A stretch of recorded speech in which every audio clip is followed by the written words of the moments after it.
देखिए हमारा प्रश्न नंबर 1 क्या है। हमारा प्रश्न नंबर 1 है कैलेंडर से संबंधित, और प्रश्न नंबर 2 भी कैलेंडर से संबंधित है। दोनों प्रश्नों को आप ध्यान से समझिएगा, ये प्रश्न बहुत ही इंपॉर्टेंट है। तो प्रश्न नंबर 1 है कि यदि राकेश का जन्म 3 फरवरी 2004 को रविवार को हुआ था, तो उसके सटीक 1 वर्ष बड़े भाई का जन्मवार क्या है। ध्यान से समझिएगा, प्रश्न बहुत ही इंटेलिजेंट तरीके से पूछा गया है। सबसे पहले देखिए राकेश का जन्म कब बता रहा है। राकेश का जन्म इसने बताया है 3 फरवरी 2004 को, ठीक है। अब इसने पूछा क्या है, 1 वर्ष बड़े भाई का जन्मदिन। तो 1 वर्ष बड़े भाई का जन्मदिन, तो इस प्रश्न को आपको सोल्व करने के लिए आपको कुछ सिंपल सी चीजें पता होनी चाहिए। ध्यान से समझिएगा। तो कैलेंडर से संबंधित प्रश्नों को सोल्व करने के लिए मैंने आपको पहले भी बताया है, कुछ नए हैं तो पहली बार आए हैं तो देख लीजिएगा। सामान्य देखिए, सबसे पहले कैलेंडर से संबंधित प्रश्नों को सोल्व करने के लिए हमें क्या करना होता है, दिनों की संख्या पता करनी है। रूल नंबर 1, यानी कि दिन कितने आ रहे हैं। क्या मतलब है, 2 दिनांकों के बीच में। अब आप कहेंगे दिनांक तो 1 ही दे रखी है, 2 दे रखी है, इसकी के अंदर छुपा रखी है इसने। बहुत ही चालाकी से प्रश्न पूछा गया, ध्यान से समझिए। पूछा है दिनों की संख्या। फिर आपको दूसरा रूल आना चाहिए, दिनों की संख्या के अंदर 7 का भाग। आपका 7 का भाग क्यों करते हैं उसका भी मैं आपको रीजन बताऊंगा, आप इस प्रश्न को बस ध्यान से समझिएगा। और रूल नंबर 3 होता है, दिए हुए वार में जो शेषफल आएगा उसको प्लस करना, शेषफल को प्लस। अब देखिए तीनों रूल फॉलो करते हैं। सबसे पहले देखते हैं दिनों की संख्या निकालते हैं। तो दिनों की संख्या निकालने के लिए आप जाएंगे तब आपको कुछ चीजें पता होनी चाहिए। यानी कि सबसे पहले तो आपके पास दिनांक ही 1 ही दे रखी है, तो आप 2 दिनांक निकालेंगे। सबसे पहले आपको दे क्या रखा है, 3 फरवरी को जन्म है किसका, राकेश का, 3 जनवरी 2004 को। उसने पूछा क्या है, ये सटीक 1 वर्ष पहले। 1 वर्ष क्या मतलब हुआ, 2005। एक सटीक वर्ष पूछा है तो फरवरी भी आएगा और इसी तरीके से दिनांक भी आएगा। बस 1 वर्ष ही तो बड़ा है ये, तो इसका क्या दिनांक आ गई, 3 फरवरी 2005। तो इसने पूछा क्या है, इसका तो इसने वार दे दिया है, यानी कि राकेश के जो जन्मदिन है वो तो है रविवार को। अब इसने पूछ दिया इसके बड़े भाई का, इसका क्या होगा। अब इसकी दिनांक दे रखी है इसने, अब इसका वार इसने पूछ दिया है, तो कैसे पता करेंगे। इसके लिए आपके पास 2 दिनांकें आ चुकी है, सिंपल सी बात है। अब आपको पता करना पड़ेगा कि इन जब 2 दिनांकें दे रखी है, 3 फरवरी 2004 से लेकर 3 फरवरी 2005 के बीच में दिनों की संख्या कितनी आएगी। दिनों की संख्या कैसे निकालते हैं उसे भी समझिएगा। दिनों की संख्या निकालने के लिए आपको कुछ चीजें पता होनी चाहिए। क्या होना चाहिए, आपको पता होना चाहिए सामान्य वर्ष क्या होता है, लीप वर्ष क्या होता है, दोनों के अंदर क्या अंतर होता है और क्यों होता है और कैसे पता करते हैं। तो सामान्य वर्ष होता है जिसके अंदर 365 दिन होते हैं, लीप वर्ष के अंदर 366 दिन होते हैं, ठीक है। अब क्यों होता है तो इसे ध्यान से समझिएगा। तो लीप वर्ष के अंदर जो फरवरी माह होता है यानी कि महीना, उसके अंदर 29 दिन होते हैं, इसके लिए इसके अंदर दिन बढ़ जाता है। और सामान्य वर्ष के अंदर जो फरवरी महीना होता है उसके अंदर दिन कितने होते हैं, सिर्फ 28 ही होते हैं, यानी कि 1 दिन कम होता है, इसके अंदर 1 दिन ज्यादा होता है, इसीलिए इसके अंदर 365 दिन है और 366 दिन है। इसके अलावा 52 सप्ताह होते हैं, ठीक है। तो सबसे पहली बात आ गई कि आपको ये तो दिन पता चल गया है कि 1 साल का अंतर है, या तो 366 दिन हो गए या फिर 365 दिन हो गए। अब दोनों में से सही किया, क्योंकि प्रश्न थोड़ा सा गलत होता है, पूरा प्रश्न मतलब पूरा का पूरा आपका कितने भी नंबर का प्रश्न हो चाहे वो पूरा गया। अब दोनों में से सही पता करना पड़ेगा कि 365 दिन रखे या फिर 366 रखे। तो इसके लिए हमें पता करना पड़ेगा कि जो दिनांक दे रखी है उसके अंदर सामान्य वर्ष आएगा या लीप वर्ष आएगा, यानी कि वो सामान्य वर्ष है या लीप वर्ष है। यानी कि जो 2004 और 2005 2 दे रखी है दिनांक है, यानी कि 1 वर्ष बढ़ा दिया है, तो इसकी भी दिनांक तो दे रखी है हमें। दोनों में से सामान्य वर्ष कौन सा है और लीप वर्ष कौन सा है, क्या दोनों ही लीप वर्ष है, ये भी पता करना पड़ेगा।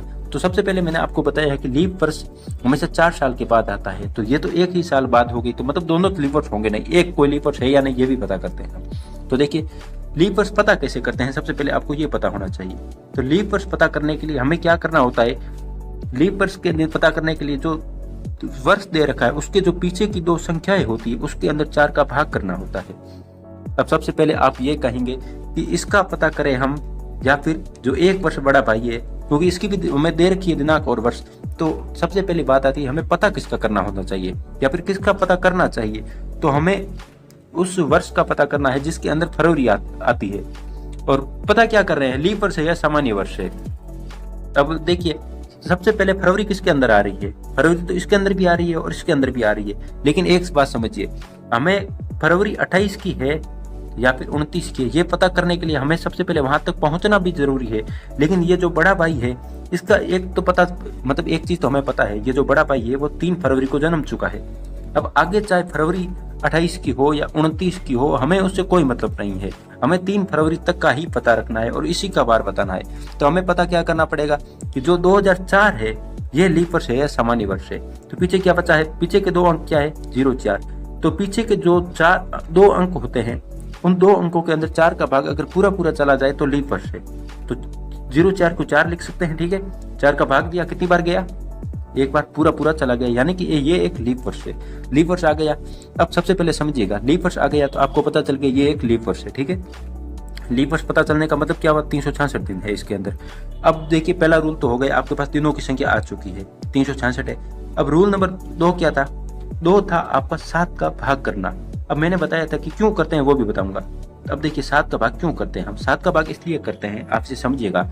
मान लीजिए आज सोमवार है, तो आज से 7 दिन के बाद, 7 दिन के बाद वार रिपीट होगा, वार रिपीट हो जाएगा। जो वार आज है ना, वही आज के 7 दिन बाद वार रिपीट हो जाएगा। इसीलिए हम दिनों की संख्या में 7 का भाग करते हैं, ठीक है। तो अब हम 7 का भाग करते हैं, तो हमारे पास संख्या क्या आई थी, लीप वर्ष है तो 366 दिन हो गए, सिंपल सी बात है। और इसके अंदर क्या करेंगे, 7 का भाग करेंगे। और क्यों करेंगे, क्योंकि हर 7 दिन के बाद वार रिपीट होता है, इसलिए करेंगे।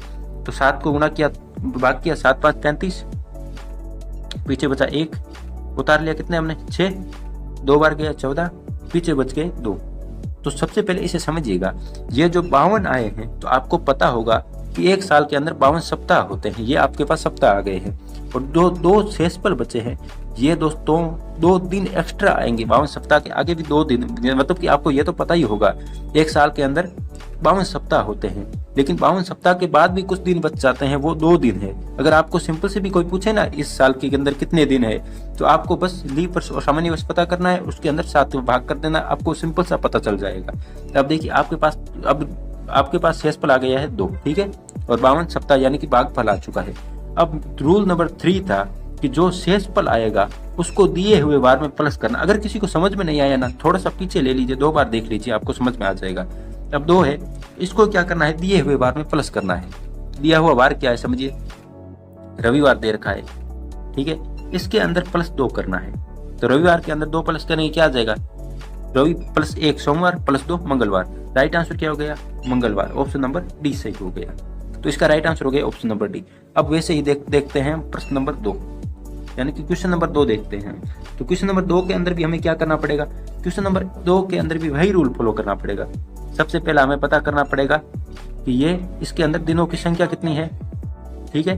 जब दिनों की संख्या हमारे पास आ जाए तब दिनों की संख्या के अंदर 7 का भाग करेंगे हम। इसे भी ध्यान से देख लीजिएगा, अगर आपको ये समझ नहीं आए तो इससे आप थोड़ा सा समझ जाएंगे।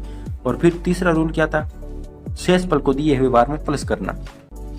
तो सबसे पहले दिनों की संख्या निकालते हैं। दिनों की संख्या निकालने के लिए हमें लीप वर्ष और सामान्य वर्ष भी पता करना पड़ता है, लेकिन इसे आप ध्यान से समझिएगा, इसके अंदर लीप वर्ष और सामान्य वर्ष पता करना ही नहीं है हमें। अब क्यों नहीं करना है लीप वर्ष और सामान्य वर्ष का पता, क्योंकि यह संख्या, इसके अंदर जो दिनों की संख्या आएगी वो अपने आप ही कम है, यानी कि वर्ष दे ही नहीं रखा है। प्रश्न क्या है देखिए, यदि 1 जनवरी को सोमवार था तो 1 महीने बाद कौन सा वार होगा। 1 जनवरी को इसने कौन सा वार बताया है, 1 जनवरी बराबर सोमवार, तो 1 महीने बाद।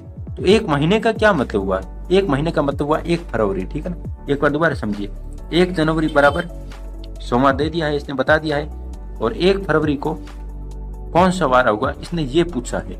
तो इसके लिए आपको ये पता होना चाहिए सिंपल सा कि जनवरी के अंदर दिन कितने होते हैं। तो आपको पता होगा कि जनवरी के अंदर दिन होते हैं 31, और 1 जनवरी को इसने सोमवार बता दिया है, तो हम इसे निकाल लेंगे। तो कितने बच गए पीछे, 30 बच गए हैं। लेकिन +1 आगे वाला भी तो गिनना है हमें, क्योंकि 1 फरवरी का पता करना है, तो ये भी 1 गिनना है, तो प्लस ये 1 कर दिया।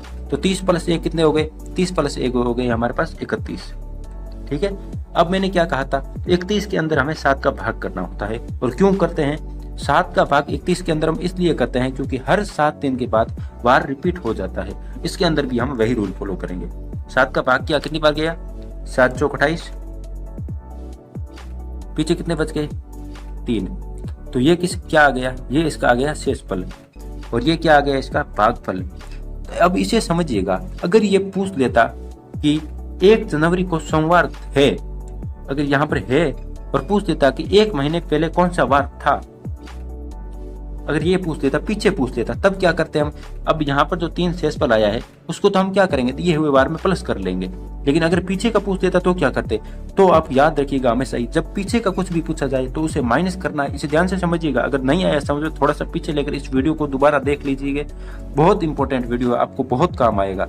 तब देखिए क्या करेंगे, हमें इसे पीछे लेना पड़ेगा। लेकिन अभी हमें पूछा क्या गया है, आगे का ही पूछा गया है, तो हमारे पास शेषफल क्या आया है? शेषफल आ गया 3। तो सोमवार के अंदर हम 3 प्लस कर लेंगे। सोमवार के अंदर 3 प्लस किया तो क्या आया?